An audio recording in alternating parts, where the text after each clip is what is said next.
Bueno, gaurko egunean, gabonak zer diren edo azaldu egingo dugu, bale? Bueno, nor daki, zer dira gabonak? Zer dira gabonak? A ber, zu?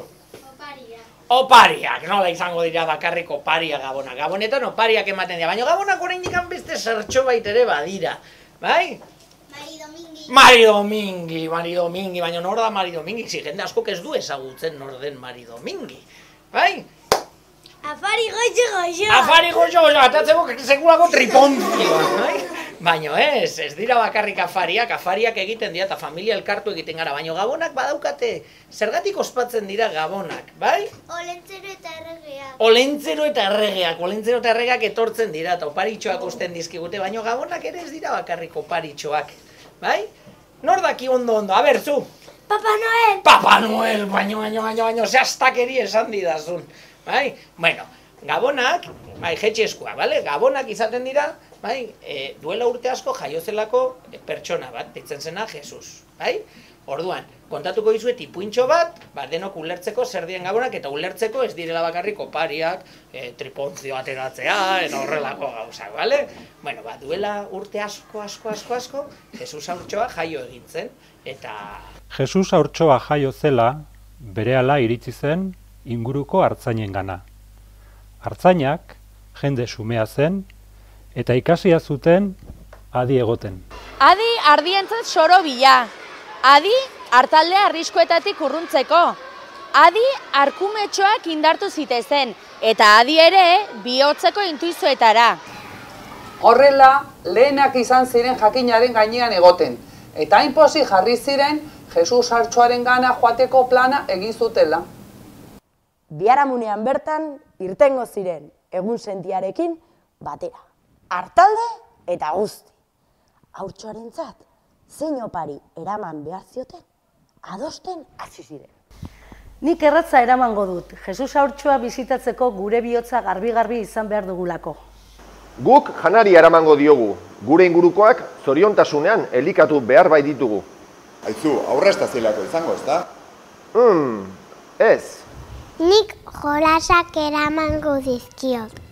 Zer ditzateke gure bizitza jolasik gabe? Nik margoak eramango dizkiot, etorkizun polit bat marraztu ahal izateko. Nik bihurkin bat eramango diot, gure arteko harremanak konpon ahal izateko. Denak horrelari ziren bitartean, artzain gazteena isilik gelditzen zela ohartu ziren besteak. Zer gertatzen zaizu?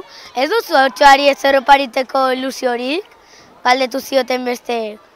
Ez da hori, lotxa handia ematen dit esku utzi joateak. Izan ere artzain hasi berria naiz eta horretan utzi behar izan nuen diru guztia. Ez daukat haurtxoari eskaintzeko ezerrez. Hobe izango da ni hemen, zuen ardiak eta nire ardiak zaintzen gelditzea. Jun zaitezte zuek.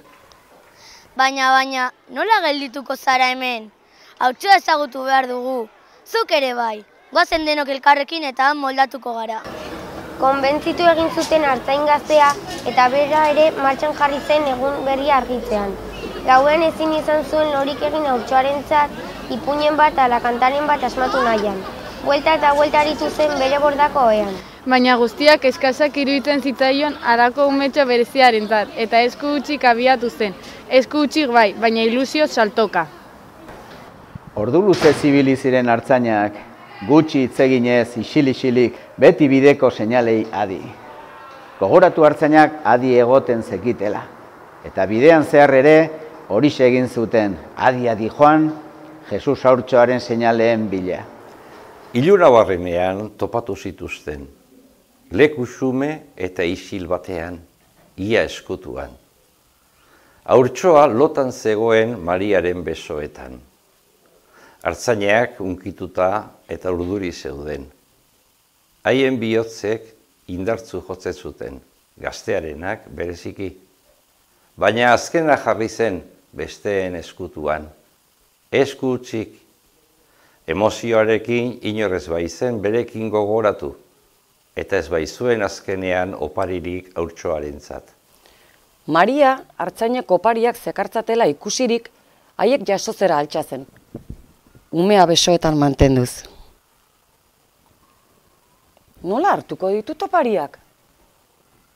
pentsatu zuen. Eta ingurua aztertu zuen. Eta orduan izan zen. Mariak, eskuak libre zituen artzain gazteari utzi zion Jesus haurtxoa, berak opariak zabaltzen zituen bitartean zaindu zezan.